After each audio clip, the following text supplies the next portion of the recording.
Hello दोस्तों, welcome to my channel name point TV. आशा करते हैं कि तमाम दोस्त बढ़िया से होंगे।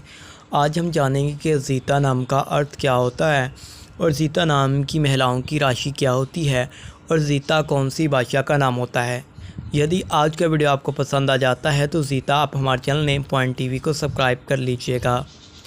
ज़ीता नाम का अर्थ वहाँ एक फसल मतलाशी, वर्जन, घरेलू ख़वातीन और नौकरियों के सरपरस्त। फूल का नाम छोटी उम्मीद, छोटी लड़की और छोटा गुलाब होता है। ज़ीता एक हिंदू भाषा का नाम होता है। यदि हम जानें कि इस नाम की महिलाओं की राशि क्या होती है, यदि आप जानना चाहते हैं तो इस वीडियो को लाइक भी कर दीजिएगा यदि राशि जानना चाहते हैं।